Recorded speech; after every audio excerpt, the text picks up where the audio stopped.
welcome to Day 3, Week 4 of the Oceanic Pro League. Hello everyone, I am Jake Spawn Tiberi, and joining me on the desk for tonight's OPL Legends matchup is the coach of the Chiefs, Jish, as well as Julian Patient Time. Jish, the question on everyone's minds, last night the Chiefs won, bounced back after the Direwolves lost, but did they really win in the fashion that you're expecting of them? We definitely won, so that's what's important to us. Our play can be better, I definitely agree.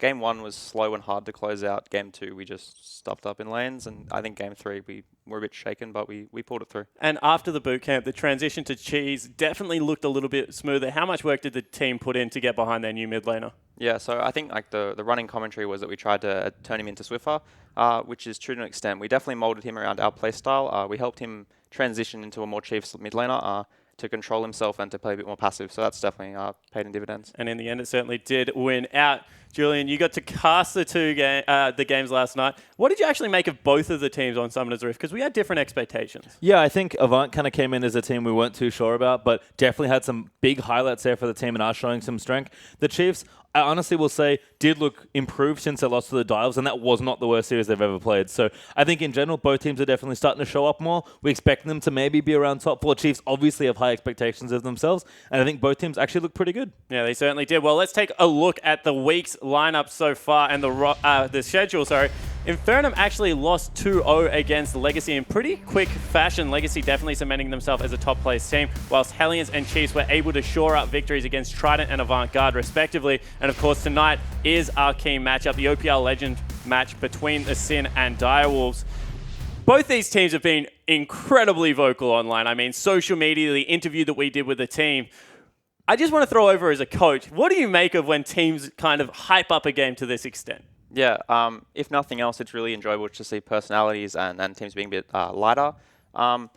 Having said that, I think tonight's where it counts. Yeah, they have to put it on the Rift. Yeah, they certainly do. And I guess as a passive bystander, a caster watching along, you must have enjoyed it. It's just been so much fun to see the teams honestly just having more fun with each other, with themselves. It's nice to see a bit more personality. The content's been great that we've been seeing. And you know what? I've talked to Civil and Juves. They're both very opinionated people, so interested to see how they clash together on the Rift. Yeah, I'm also super excited to get into this game. So let's pull up Sin's lineup for you guys. It is Sin Gaming, the challengers in tonight matchup. Chippy's in the top lane, Juves, their jungler, who has been very outspoken. Rymeister, their master in the mid lane, and Cardred and Rogue will be their AD carry support duo in the bottom lane. This is a team that obviously has a massive chip on their shoulder, and you know they keep wanting to prove themselves as a top 4 team. My question to you, have they done that yet?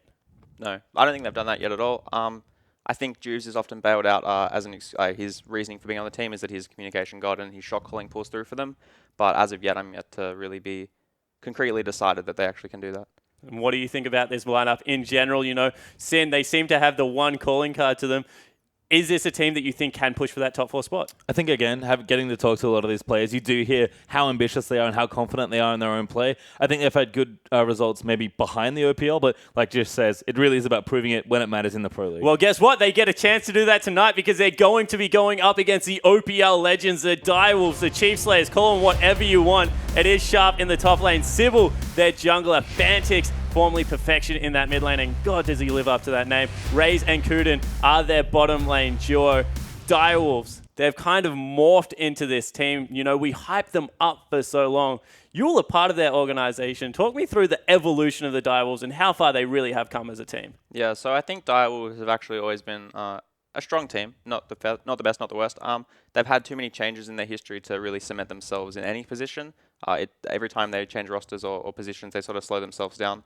But I think they've actually found a really nice spot at the moment. Yeah, they certainly seem to have, and it seems to be behind their jungler, Sybil. He went absolutely crazy in a couple of Zac games, been very consistent this year, and he was actually the person that called Juves out, I guess, in the first place. It is going to be a matchup of what is a very skillful jungler against Juves, who, as you said, is responsible for a lot of the shot calling. How do you think these players stack up? I think Sybil is honestly the better player. It's going to be on Juves to perform tonight, but I think Sybil controls the pace of the game earlier, so I guess, yeah, we just need to see Juves really show up tonight, don't we? Yeah, I'd have to agree. I mean, Sybil, if nothing else, the way he's mechanically been playing, we had that kill on radio and Elise, just the general mastery of champions that he's playing. Sybil has really shown as a smart player, but more importantly, just a talented player more than anything else, stacking, really adding to a lineup that's just stacked full of talent, it feels like. Juves, again, love the guy. He's really fun to talk to, but he has big expectations of himself and his team, and while Juves' play may not garner that much praise, his team clearly trusts him, so I want to see Juves, show up more on the picks like Zach that he has shown he can play well on. Yeah, he certainly has. On the other side of the rift, however, we have Sharp, who has filled a lot of the shot calling needs for the Direwolves, a team without a coach. They're very outspoken that they can keep it together as a team. And maybe a top laner that we slept on a little bit because of last year's performance seems to have been coming into his own lately. Yeah, I think Sharp's criminally underrated. I think he's developing into a very good young talent. He's had a lot of experience on chippies, 2 extra splits last year. Chippies is coming in as the rookie, so I think Sharp has the edge. He has the control of the team, and his communication will definitely push him ahead. Yeah, have to agree. Sharp is a player that has just evolved over time. He was, of course, a mid laner, but now as a permanent top laner, he's really grown into the role, and I feel like he's very comfortable on the champions in the meta and with just the general layout of how the how the lane works. What I want to maybe see him improve is if he is the person that's stepping up for the team and doing a bit more shot calling, because from what we've heard of the Direwolves, they kind of do it together. I know Sharp is trying to fill some big shoes, so we'll have to see just how much he can grow, because it's already proven he can play the lane. Now you have to play them out. Yeah, and the flip side of that, we really don't give Juves any excuses for his shot calling, so don't really expect the same liberty to Sharp. Chippy's a very good laning top laner, at least. Is this an area that, I guess, Sin are going to look to try and exploit and get their top laner ahead? I think Sin historically will play around Rymeister a lot, and their side lanes can often fall behind because of that. I think Direwolves actually a bit more dynamic, and they'll play top or mid focused, so I wouldn't actually expect it, but I wouldn't be surprised to see it. Yeah, and Rymeister is a guy that we have to talk about. We've spent a lot of time with him. He's a desk favorite. Come on, he's a great guy, but going up against Fantix tonight, that's a challenge and a half. Yeah, to say the very least, Fantix is simply put one of the best laners, if not the best laner in the OPL. His mid lane presence is absolutely fantastic.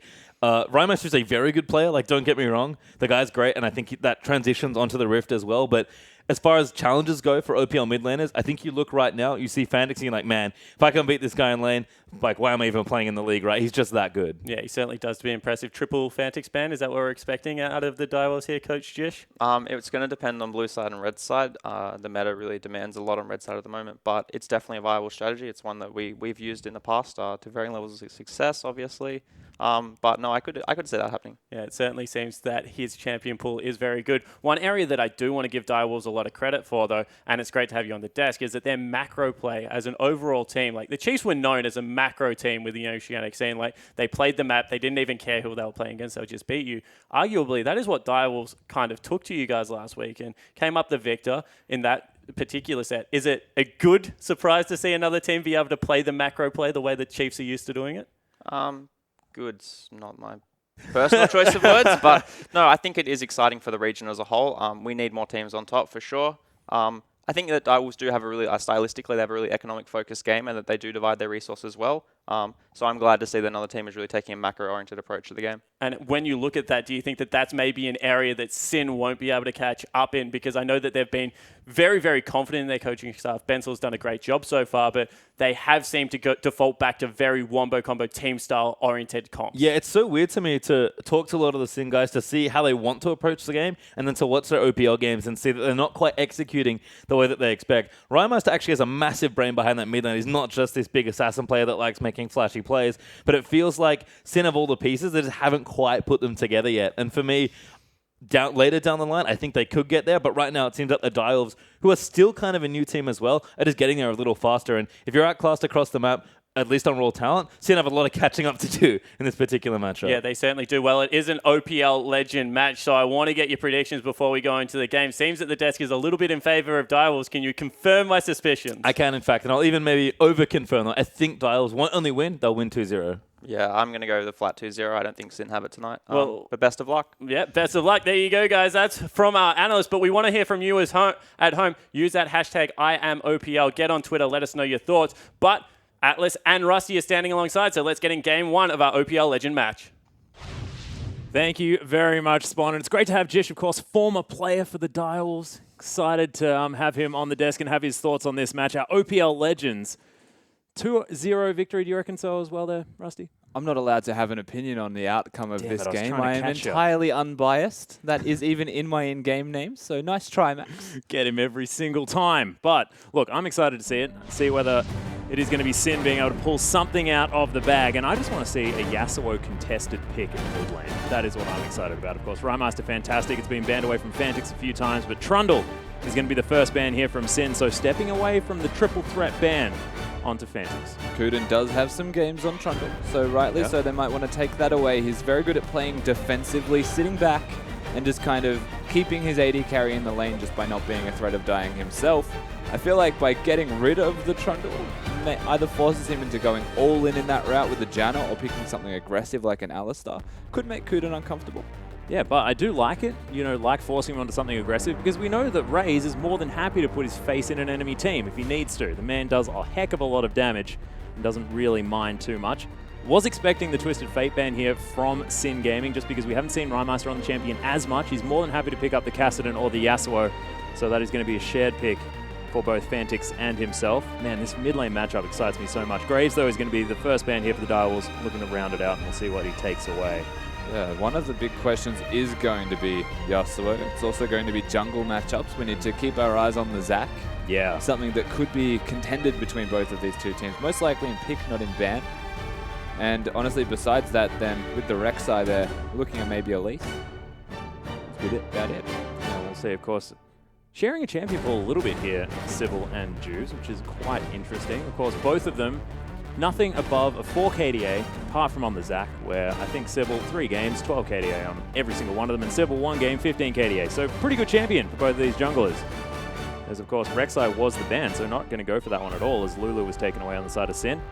And Dials will see what they get rid of here, but the singular Fantix ban, well, sort of 1.5 Fantix bans on this side, is Kindred going to leave the Rift? Yeah, of course, as you said, 1.5. Sharp has played a game as Lulu, so yeah, very good at flexing and very capable. So one thing now, with that first lock-in, you have to remember, is that GP is still available. Needs to be considered here. Direwolves can play it. Carbon even said yesterday they might be predictable with it. They're also on red side, so they could wait till last pick, though. Yep. And just pick it for their last lane. Could possibly be. That's actually very, very scary. Of course, we've seen what Gangplank's can do in the late game. We'll see whether Sin actually have a plan for that one. And Rise, is going to honestly, be what picked up. What the heck? Yeah, both of their solos could be actually picked up right now. Rise, Alistar, probably best rotation. If they were going to go for the Rise. Well, very, very scary. When you do have sort of the Rek'Sai, the Kindred bans, plus the Trundle and the Lulu. I guess you see Lulu on a ban list all the time, but the Rise and Gangplank don't often escape. I'm excited to see what happens here. Corki, though, a lot of priority, and Alice are going to be locked in as well. So a theoretical bottom lane, but that Corki with a little bit of extra flexibility. Yeah, Fantix capable of playing Ezreal and Corki in that middle lane. Yeah. So we still do not know which lane it is going to be in the Alistar, as mentioned. Kuden going to pick that one up. Doesn't have the Trundle to fall back to, and does leave a lot of options here for Sin Gaming. Chippies could even be the Poppy or Rogue. We still don't even know that one yet. It's very true. Gangplank, though, going to be locked in here. Juve's going to grab his Elise. Of course, the champion that he generally likes to pick up if he can. Right, we'll see whether it's going to be Chippies, whether it's going to be Rymeister, whether they're going to flex that Poppy into the bottom lane. Crazy stuff possible here for Sin. With the gauntlet's already been thrown, they've decided they'd grab the Gangplank. Direwolves looking to respond. Yeah, that letting them have the Gangplank in the third rotation of drafting shows that maybe Direwolves don't really care that Sin can play that. They might have a plan against it. We did see the Chiefs do that against Rise in particular, so one of the other champions. Yeah. There's plans against these really strong champions with high win rates or ban rates. Needs to be considered here. And But Sharp Sin as still well. didn't. I mean, Sharp's the one that's going to be having nightmares about it. It was game number 1 against the Chiefs, where he was just dying repeatedly against that Shen Olaf running at him. Yeah. It's just not a great, not a fun way to die, really. Well, no. I guess dying in general probably ain't going to be all that fun. But Zac, this is the power pick here for Sybil. He's going to pick that one up, of course. More than happy to play it. Has played it 3 times thus far. See whether he's going to be able to grab another ludicrous KDA on the champion. And Callista going to be picked up as well. So a lot of engage potential from the Direwolves. We've seen a lot of strength in Callista, particularly yesterday in our last best of 3. 100% win rate, I think, over the 3 games. Yeah, Callista performs quite well. They have hook champions generally with a bit of range or some type of hard engage. Alistar's always able to fit a slap in after the combo, so it does do a lot of damage if they engage. Direwolves have a very strong bottom lane. They have their middle lane established, and That's Cassiopeia locked in. Yeah. So I wasn't aware that Malaz changed his name to Chippies and then moved on to Sin, but that could have potentially happened here, as it looks like Rogue is going to be taking the Poppy into the bottom lane, and we don't know where the Cassiopeia is going. It feels more like a Rhymemeister champion here, but look, who knows? It's safe to say mid lane, but yeah. from Is what it? we have How seen, safe? look, that's why I'm elaborating, Atlas. Yeah. I don't know how safe it is to say that. There's a chance Chippy plays it, and knowing that the Rise is available to be picked, maybe it's a countermeasure that they can flex the GP in the Cassiopeia. Because, I mean, the level 2 is pretty obnoxious from a Cass. Level 1, if you want to get Smite, who knows? If only. If only. Sharp is considering the Rise at the moment, as it is most likely going to be Fantix on that Corki in the mid lane. And by most likely, I mean definitely. But 5 seconds to go. Sharp needs to make up his mind here whether he wants to take a mage battle towards that top lane or whether he's going to get pirated. But in the end, it is going to be Quinn, so who knows? A few extra options hanging around, but it looks like Sharp just wants some ultra mobility. So the Quinn's good into Gangplank in particular, very good at taking down kegs and putting down the hurt essentially in that laning phase. So actually not a bad decision here from Sharp. And from the Direwolves as a whole with their lanes right now, they've got a strong bottom lane, they're very reliable. Yep. Their jungle has hard engage and is always going to be just as reliable, going to be a super tank and able to get out. And then across the board is just raw damage. So they've got the front line established, they've got a crowd control system set up here. All they needed to do to consolidate that is to have damage and split pushing viability, and that's where the Quinn comes in. Yeah, it's really quite scary. And we've seen these sort of triple AD carry comps working quite well. Multiple regions thus far, but it is looking like Rhymemeister is going to be picking up that Cassiopeia there in the mid lane, and Chippy's going to be taking the Gangplank against the Quinn towards the top side of the map. A scary matchup for Gangplank, but look, we know what can happen. I mean, Gangplank can either go 0-7 and awful things happen, or he just gets completely out of control and wins the game for you. So we'll see exactly how Chippies is going to be able to play this one. Entirely possible, of course. You have to give the favor to Sharp by a smaller extent. There's always the option of snowballing here. Yeah. Maybe even ganking the top lane, something that Juves doesn't preference. He does look towards that middle lane a little bit more. And in fact, so does Sybil to an extent. Well, let us know exactly what you think, ladies and gentlemen. Of course, use that hashtag SINWIN if you think that Sin are going to be able to take this one, or use the hashtag DWWin if you think Direwolves are going to be able to hold on to their OPL Legends title that they so rightly stole from the Chiefs last week. Powerful stuff from the Direwolves, and our desk unanimous on a 2-0 victory. We'll see whether Sin can make sure that they put their money where their mouth is. I think there's a lot of things to favor the Direwolves right now in this particular matchup. They have goods and bads on both teams. I think they've got conflicting styles, not contrasting styles, so don't get those confused. So in saying that, what I mean is we'll probably see a lot of action mid lane, and the winning team is the one that probably just wins that 2v2. Yeah, and it's going to be really exciting to see this. Of course, both of these teams, as far as how they play out the game, revolve around that mid lane a lot. We see a lot of sort of damage share for that mid lane, ranging from about 20 to 30%. Both of these mid laners, 32% of the damage for their team. A lot of it revolves around Rhymemeister and Fantix, and we'll see which one manages to pull ahead. And also, most interestingly, they're the only two mid laners in the entire league that deal the most damage in their entire team. Yeah, well, we'll see exactly what happens. But we do have a video to go to, ladies and gentlemen. We did hear from both of these teams about the jungle matchup, and we'll see what they had to say. Juves is a player that everyone knows he's in Diamond, and he tries to defend himself that he's in Diamond, but we all know that if you're in Diamond, you know, you're just not as good as anyone else above you, and that's just a fact. There's the massive flash engage from Rogue as Juice over the side, but he's going to get caught out and exploded. There's a lot more that goes into competitive than just solo queue.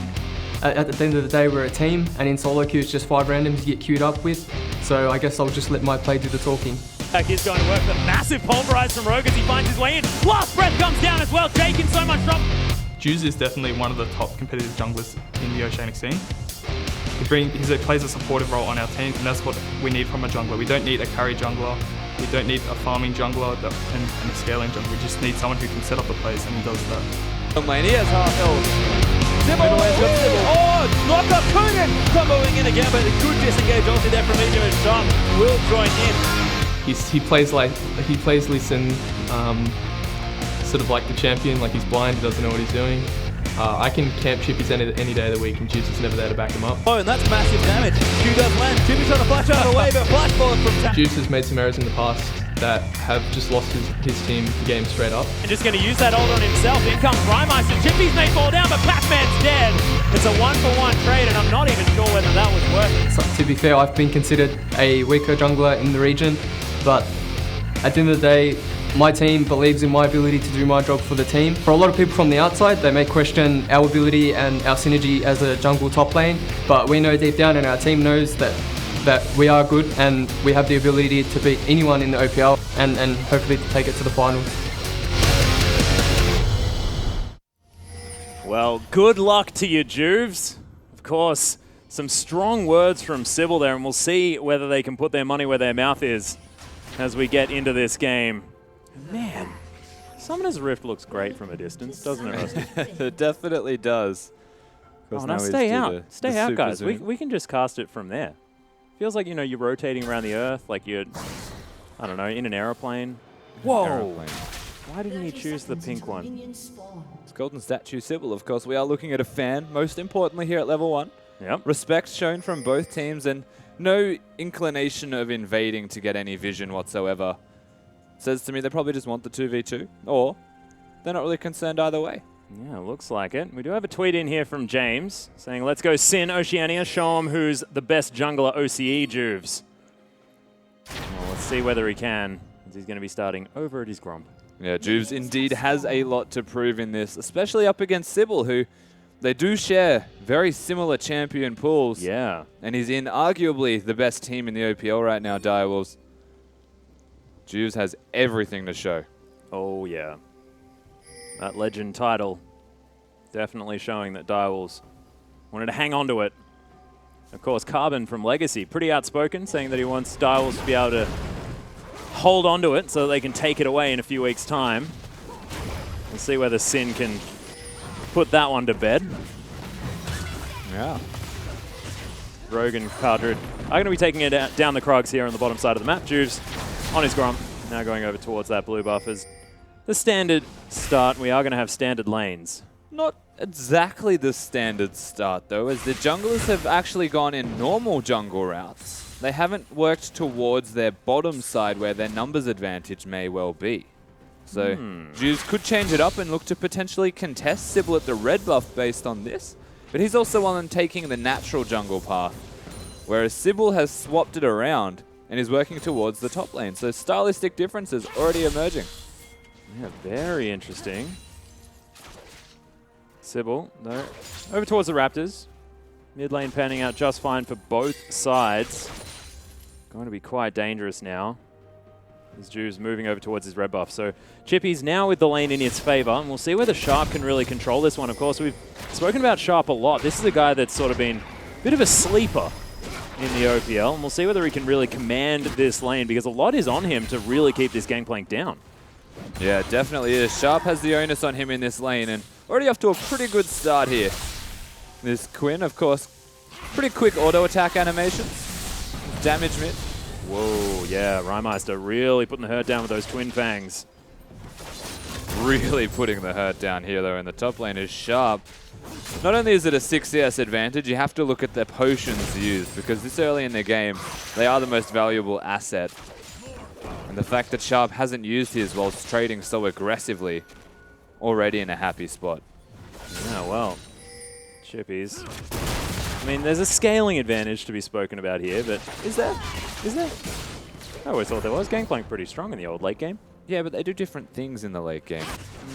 Sharp's not going to be running at the Keg's faces. I think he's going to be more assassinating and split pushing in side lanes, and then looking to rotate at supersonic speeds. Whereas Chippies, once he hits those item thresholds, will be grouping with the team, trying to poke people out. Well, we'll see whether we can do that. As Cardred and Rogue pushing up in this lane at the moment.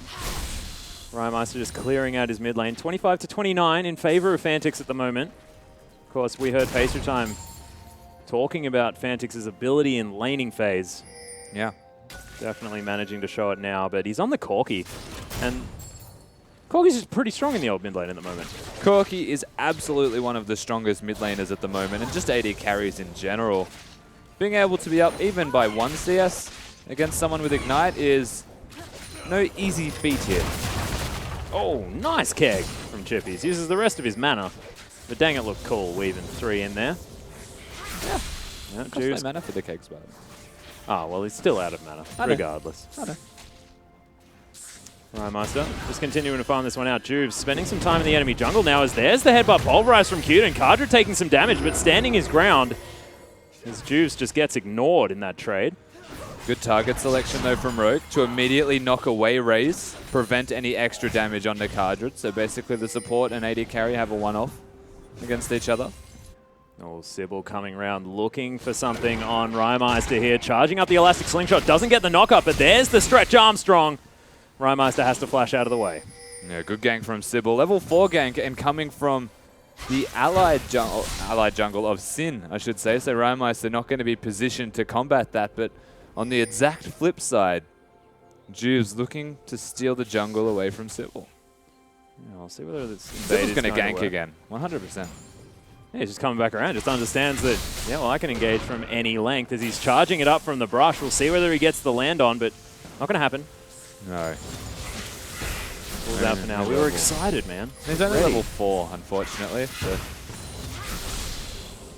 not as much kill threat, not as much range on the Elastic Slingshot, most importantly, to have that kill threat. Oh, Juves and Sybil going to meet for the first time on the Rift at the moment. Sybil charging this one up straight into the cocoon.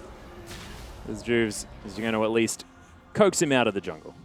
Yeah. Juves may not even get this ward. He spent a bit of time fighting. Yep. Oh, Unlucky. Is forced away. bit sad. But Kadra and Rogue still holding on to things here on the bottom side. To be fair, he recalled on the ward that he didn't kill. Yeah. I don't know if we call that time efficient, BM, or just silly, but does give absolute vision of himself recalling, so Sybil can do as he pleases. Well, ooh, Sharp. He wants to get some wards down with his bird jetpack. Chippies takes a vault, and it's only going to get more and more uncomfortable hit from here for Chippies. Yeah. Sharp's just going to have more and more control, but now with the Phage, some extra health there as a buffer. Chippy's able to pick up this farm underneath the turret. It's a good patch to be a mid laner changing to top, isn't it? Yeah. Carries in every single position. Sharp able to pick up champions like Quinn that we've even been seen playing mid. Rymeister might be in trouble here. He's looking for the ultimate. Not going to use it just yet as Rymeister just gets destroyed. The ultimate comes down. Sharp's in trouble. He's going to fall 1-for-1 so far. But Juves and Sybil battling with Fantix here in the back line. Juves in so much trouble. Double kill comes out, and that's the Direwolves mid laner already off to a great start. And Juves does well to ensure that they do get a kill there at all. Rymeister caught completely out of position from the Quinn, actually revealing him, but stays and stands his ground, ultimately going to go down for it as he pops the ulti. Thankfully, Juves comes in to consolidate with the GPL, but lands on top of Sybil, so is inevitably going to get knocked back towards the Corki. And that's a double kill in this middle lane for a Corki who's got his package and could look elsewhere. Yeah, special delivery opportunities, and that is something that we haven't spoken about yet from this sort of solo lane duo of Sharp and Fantix. With that package available, both of them can, they can be anywhere in the nick of time. Yeah. Which means you have to keep your eye on bottom lane, I guess, most importantly, or each other's respective lanes. Queen could just wave clear, rotate down. Corki could do the exact same in the opposite direction, so... Yeah. Rymeister now picking up his blue buff. Will be able to spam out those spells as quickly as he possibly can. Almost towards that Rod of Ages as his first item. Fantix with a cheeky Hex Drinker before he goes towards his Trinity Force. Sheen already completed. And a Ruby Crystal. And Sharp picking back up on that CS that he left from leaving the lane for a moment. There's also something you have to remember here, Sin. Even if it is a 1-2 start or they're being invaded or something's not going well for them, they have some of the hardest scaling champions in the entire game. Yeah. Already got that tier going on Cardred in this Ezreal. They have a GP top lane, and they have a Cassiopeia mid. If anything scales harder than that, well, just let me know. They've also got a Poppy support, which in her own right does ridiculous things in the late game. Yeah, Poppy got pretty good scaling, just from her levels as well. Oh, well.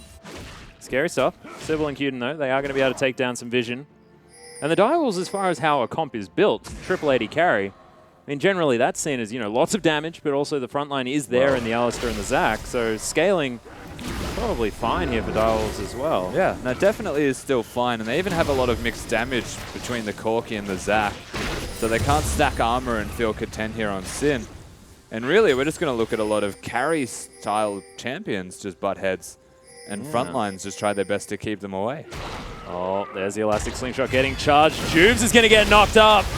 W is there from Rogue. Civil right in amongst it. There's the Let's Bounce as Cuden just throws out a Pulverize. Juice is going to get away to the Krugs, and Fantix can't find his way in. The ultimate was charged, and in comes Rymeister. We'll see whether he can get anything. That GP ult is fantastic with the Cannon Barrage. Oh, flash ultimate from Rymeister, but he may actually be in trouble as Civil may actually get dropped down to his passive here. Some barrels are down, but Civil, oh, he's going to get tagged by the last one. Passive's there. Direwolves will see whether they can get some sort of re-engage. Sharp got the flank. In with the flank. Rymeister gets destroyed immediately. Massive knock-up from the Fates Call from Raze, as now there's such low health bars on Sin's side, and Raze is just playing clean-up. Pierce comes through. He may have actually overextended here as Juice is going to die in the backline. Exhaust down onto Cardred. Double kill comes in, and the Direwolves are all over Sin in this early game. 7-1 right now in kills already, and an ace at 10 minutes in this game. Sharp finds a flank on that Quinn, and just like that, the overcommit from Sin to pop a Zac into his passive bites them in the behind, and this is a massive advantage now for Direwolves across the board. Just ridiculous. Mid lane outer turret falls down as well. Sharp made it back to that top lane ridiculously fast, but here's the fight. So Rymeister's already used this flash ultimate combo, channeled the ultimate before flashing, but actually didn't connect with the ultimate. They finally get the Zac out, but here's the flank. Sharp does his job and then flashes to safety. Keeps itself at a good distance. Cuden goes back in, and this is honestly cleanup duty. Ballista made his way back in. Fantix was always there hitting targets the entire time. And that front line, Cuden just doesn't say die. Yeah, Fantix doing a heck of a lot of damage on this Corki at the same time. We can see him on your screen. 4-0-3. He's going to go back and possibly even just finish a Trinity Force. Yeah, I look forward to this recall. 2,500 gold. Yep, Trinity that's the Force. Trinity. That's insane. Chippy's taking so much damage here from Sharp. Harrier comes down again. Ghostblade is popped. Sharp wants it. Doesn't have the flash. Can't consolidate the kill. No, close, but not close enough. Does mean that he's pushed out of lane again, though, Chippy's taking a beating from this Quinn, who honestly just engaged the fight as an AD carry. Yeah. And still managed to get out with his life. Early skirmishing from Direwolves. Looks so strong. Well, you can see Cuden and Raze down here in the bottom lane. More than happy with how that turned out. 2-0-2 in what was a very even lane earlier on. And Sybil now looking to try and take advantage of this position that they're in. Cardred going to be difficult to get a gank onto, though, as the Ezreal. At 12 minutes in the game, they have roughly a 4k gold lead and only one tower taken. The map is theirs, and it's just right for picking. Well, looks like the bottom lane was the focus. Sybil now moving back towards the mid lane as Fantix is still pushing this one up. Still, of course, scaling options for Sin. It's not over yet. But if anything goes like that last fight, I mean, it's definitely not great news. Not over at all. But top lane organically is going to start losing its turret. Chippy's is this GP and a Quinn matchup where Quinn will continue to push. Bottom lane now has absolute control. And so they're going to start chipping away at this turret. So Juice has to come and help or they'll lose everything at once. Yeah, there's a heroic charge onto Cuden there, who can't actually headbutt out of the way, but also just can't anyway. As the ultimate comes out, Rogue's down here. Juves comes in. Fantastic cannon barrage there as Raze is going to get destroyed. Cuden, with the ultimate running, will be safe for a moment, but we'll see whether it's going to last long enough. Only level 7. There it is. Saves the Q as Juves, as Cardred really wants to pick up this kill. Beautiful Mystic shot. Juves is going to be able to get out as well, so Sin able to make something back. Even managing to give the kill to Cardred is the saving grace of this right now. Direwolves being aggressive in their own right, but those kegs aren't in range, Chippies. Just gifting them an extra bit of gold, and honestly that was all set up from Rogue on this Poppy to ensure those kills happen at all.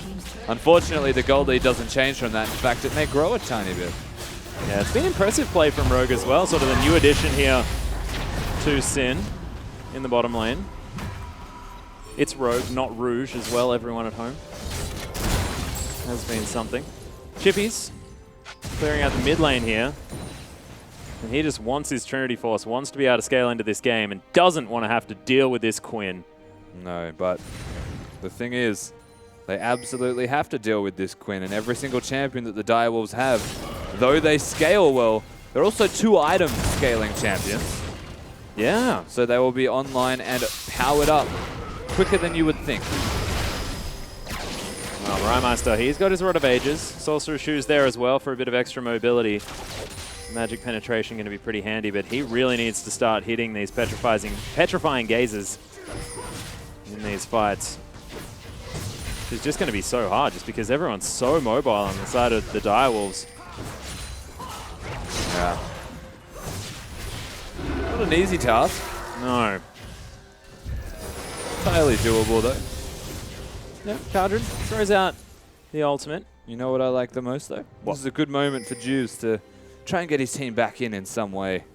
Yeah. When the outer turrets start to fall and the map opens more for the Direwolves, sometimes it can open too much and an Elise can make a pick. There be spiders in these jungles, Rusty. Rymeister safely clearing out this mid lane from his side of the map as Fantix being pinged out. Cardred and Rogue holding onto this bottom turret quite nicely as the package was used to get over to the blue buff. Fantix having that one running out. He's going to be able to utilize it. He has the Sorcerer's Shoes now completed as well. As Dragon going to be taken. There is vision available from Sin, but they may not make it here in time, nor may they actually want this fight. As Mystic Shot comes in, that was cheeky. And no steal to come down. No. We're looking to push middle lane though. That is where they had grouped up. At the moment, Chippies was kind of sharing his farm with Rymeister, so both of them need to no longer do that, as they are behind in CS as is. This is the point in the game where you start to play the dance of back and forth. Minion waves are either frozen or pushed. Whichever team has a pushed minion wave needs to be elsewhere. And as we are currently seeing, Sharp is that elsewhere champion. Oh, he's looking for Juice here as well. Goes straight into a cocoon, but Fantix may just use that Valkyrie to get over this wall. Decides not to, as the ultimate is being charged from Rogue. And a lot of deep vision now achieved for the Direwolves. Yep, helicopter. She yells really loudly. It's like going Super Saiyan. They should make the right hair color. They should make that a spin now. We'll put in a good word. Raze though. That's a bit of a rend on the Cardred, but he's absolutely fine. Iceborne Gauntlet now completed. Chippy's able to push this lane up. We'll see where the Direwolves actually answer this Gangplank, who will be able to get some damage onto this turret. No one quite available. Look at Sharp on the minimap. We're already at that point in the game. Just letting his team go, take down these turrets. They might even look towards diving this one, or at least pressuring. Yeah, well, there's the Vault-in ultimate immediately out here from Chippies, though, as they're trying to dive in. Cardred already dead. Let's Bounce comes up, and Juves just getting punished. Fantix doesn't really care about a cocoon, as now the bottom lane members trying to run away. Chippy's here as well. Just can't do anything. The turret falls down, and Direwolves, two fronts, still able to come out ahead. I'm just going to outright say that I am confused by what Cardred attempted to do there. He flashed towards his enemies as Quinn was using the E, and Quinn just kind of came back towards his team even closer and was like, all right, no worries. Thanks, man. And Alistar just pulverized him. So I wasn't sure on that strategy. Of course, Sybil was coming around on the flank, and Fantix was working his way in. So Direwolves in a point of power recognize that, hitting some big mid-game item spikes, and they look to punish Sin for it. Yeah, exactly. Sterix Gauge almost online here for Sharp. And the Maw of Malmortius almost picked up for Fantix as well. Double penetration items already in. If there's anyone that can make use of double penetration items, it would be the Corki. It's True Shot Barrage, just going to list casually towards the right-hand side. Off into the distance. Yeah, banana cannon. Beautiful. And Sin, we'll see whether they can hold on, because this is about them trying to get this game to a late game stage where they can actually win a fight without falling too far behind. At the moment, it's about 5,000 to 6,000 gold in favor of Direwolves, our OPL legends at the moment. A sizable advantage, no doubt. Sin's scaling could help them in this long run. Cardred is actually going to be the primary wave clear source though at the moment, so smartly has that Iceborne Gauntlet, playing the blue Ezreal. And Rymeister is just going to, as long as he has blue buff, be able to aid with that wave clear. Yeah. So they actually did well to give him blue. That is a very good point. Not get it stolen away by Sybil and the rest of Direwolves. Man, we can see 50 CS lead now for Fantix as well as he makes his way back towards this mid lane. His turret very, very healthy as he's going to be throwing some rockets underneath it, but Phosphorus Bomb clears that way very quickly, and Sin, despite their 4 members strong, can't do anything. Not yet. That is for sure. Direwolves commanding at the moment. This is going to be constant pressure. Oh, Chippies has to deal with Sharp now as well. He's got his Trinity Force, he's got a BF Sword, but he can't really make anything of this one. The W comes out and Sharp just watches as the Gangplank leaves the lane. Dominance asserted. It's going to happen every single time. You're waiting for the... About now, honestly, if Chippies actually connects with the kegs and can kind of push Sharp back. Yep. You develop this really high level of respect from Sharp then, but that's entirely mechanical.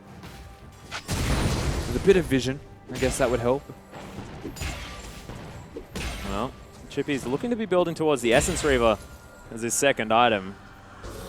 Wants that 40% CDR as quickly as possible.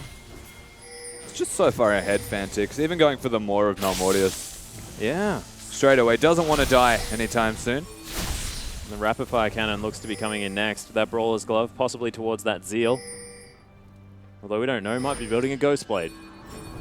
No, actually, no. He can't be. Not anymore. I'll take it all back. Execution is cold. Pretty much Zeal. Yeah, Zeal. I think Zeal.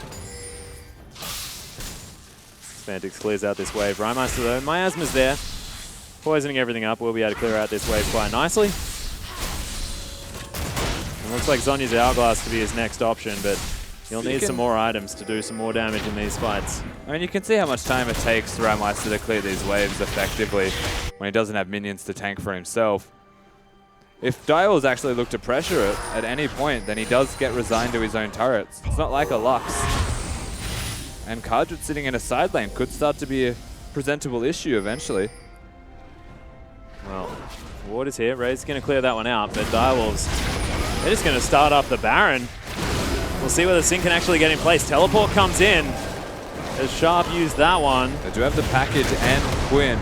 Cannon Barrage is down now, though. Juves getting engaged on package delivered as Fantix makes his way through.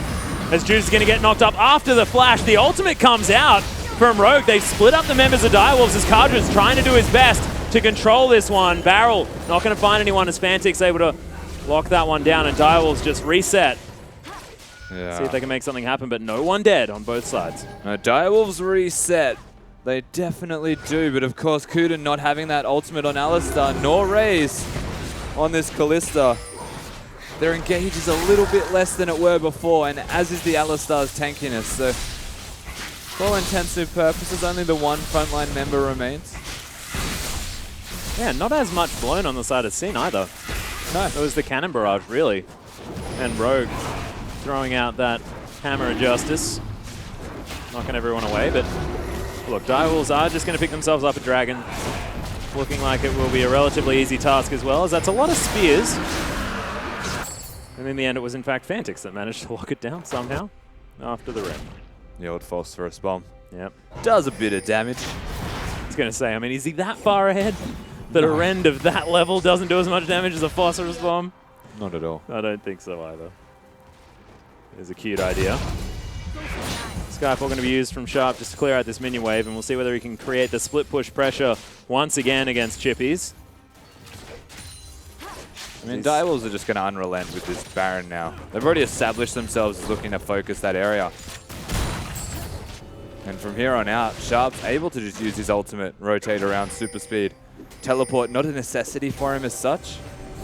Though Chippies does have that advantage at the moment, so in fact will be comfortable sitting bottom lane. Yeah. At least for a time.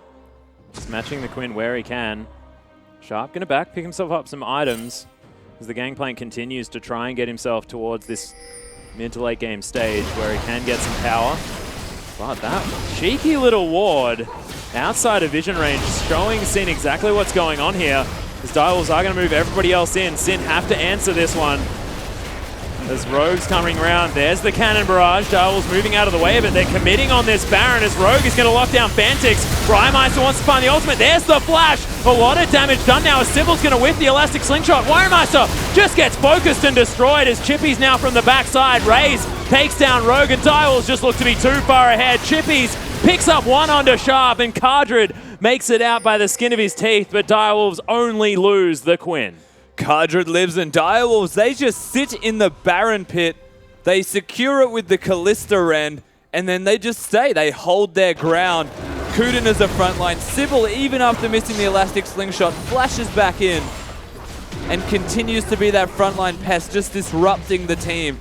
So these 3 carries of Direwolves can put down their hurt. They're working on the middle lane inhibitor already. Commanding first game so far. Yeah, and Fantix is completely nuts at the moment. 284 CS at 25 minutes, 5-0 and 6. Sharp as well, 100%, oh, close to 100% kill participation. Man, this Direwolves lineup looking very, very strong here in game number 1. Looking like they got exactly what they wanted in the draft at the same time. You just don't let Direwolves get ahead. Fantix in particular. Yeah. If he's ever ahead, he just knows how to position so well in fights to at least put down damage every single time. So much effort goes towards killing him. And even now, we've got a 1-0 and 6 Zac. You can't kill him easily. The Quinn has the Sterix gauge.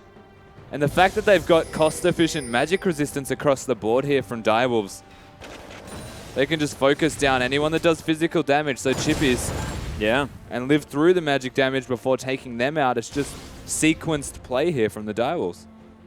Yeah, we're looking at Chippies to really be able to stand up for his team now as well, because due to the fact that they are building a lot of that magic resist means that if these barrels do come in, get a lot of that work done, it might be a way for Sin to find their way back in, but it's looking very, very hard at the moment.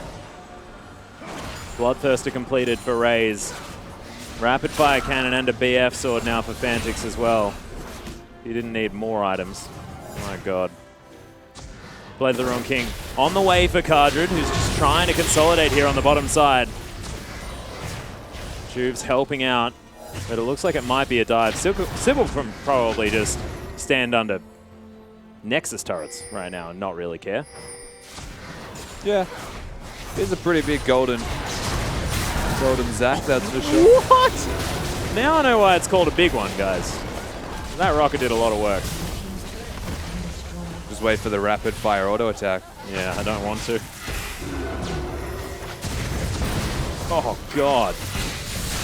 Okay, Cardred may have to go back and heal up now as Sharp's making his way around, and Rogue stopping the elastic slingshot there from Sybil. Yeah. Saving Rymeister for now.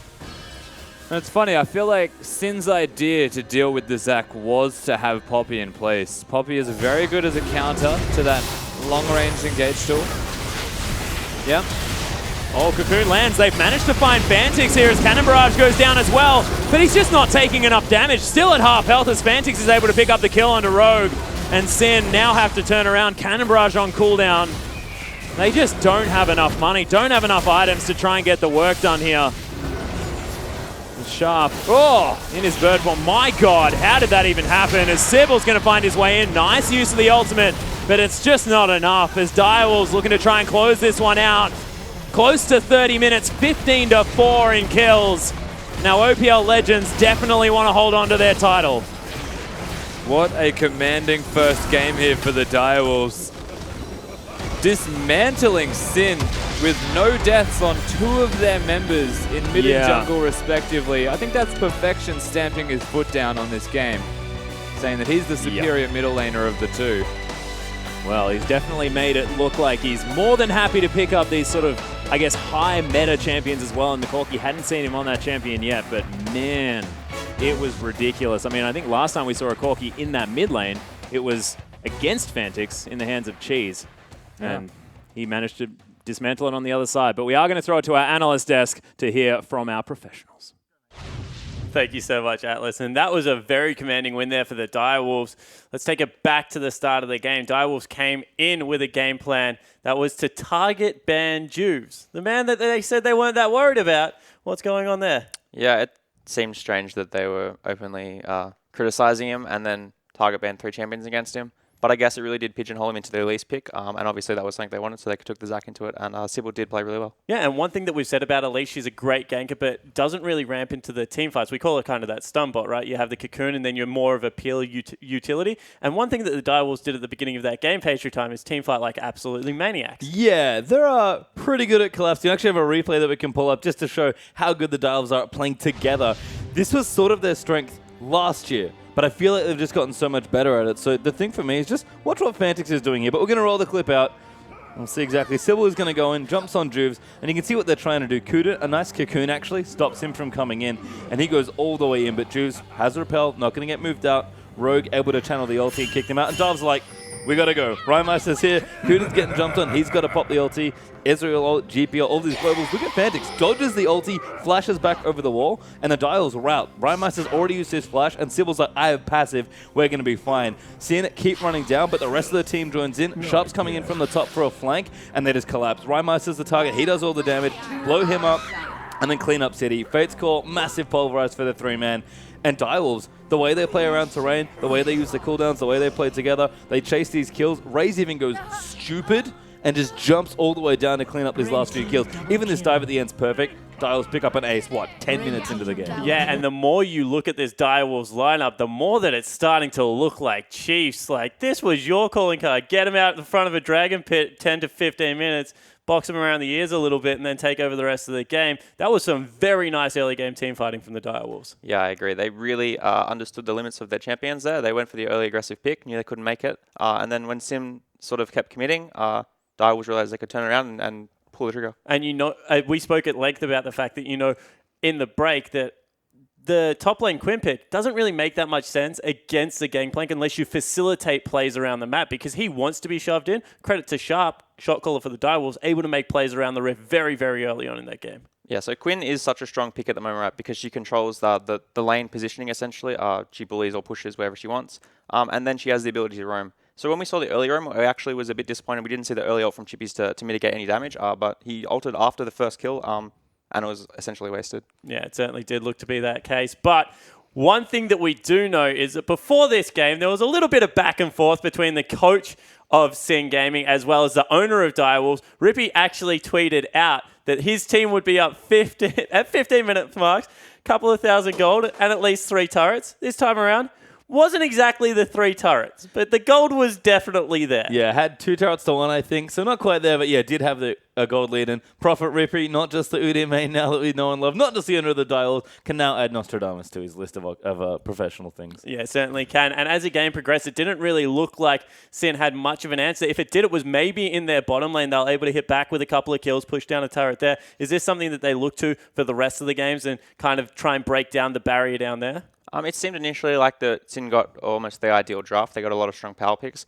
but they really had nothing to facilitate themselves through the early mid-game, and that was obviously when Direwolves just really decided they just pulled the trigger, right? Like, they just controlled it. Yeah, I have to agree. Like, the draft is one of the weirder ones I've watched. There are so many power picks that came through this draft, but I think Dials had a plan. They were giving away GP. They knew that they'd be okay, and Fantix just went off on Corki. Like, we know Corki's a strong pick, but to go 8-0-6 on Corki, that's 14 of your team's 15 kills. And that fight that we showed the replay of earlier, they had 7 kills. He had been involved in all of them and had 4. Like, Fantix was set up to win this game, and boy, did he deliver. Yeah, he certainly did. Rhymeister on the other end picked up the Cassiopeia, definitely a gauntlet that was thrown at the mid laner. Wasn't really able to rise to the occasion there.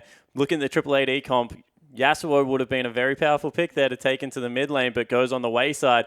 Is this Rai being, I guess, a little bit stubborn in his champion pulling and wanting to prove that he is one of the premier mid laners in the region? I don't know if I'd say it's stubborn. I think Rhymeister definitely has the ability to take it to anyone. And the Cassiopeia is a pocket pick he'll take into 80 carry mids. Obviously, with the way the early laning phase played out, he just got destroyed. So it was almost unlucky. Yeah, the theory is great. I think Cassio sits in a very comfortable range to fight Corki, but unfortunately it wasn't really the landing so much as that great team fighting that won Direwolves that game. Yeah, and it feels like we didn't really talk much about anything after laning because the game was pretty much over and Direwolves were able to pick it up in very short fashion. But don't go anywhere, guys. Sin have their chance to hit back in game 2. We'll be back in 3 minutes to bring it to you.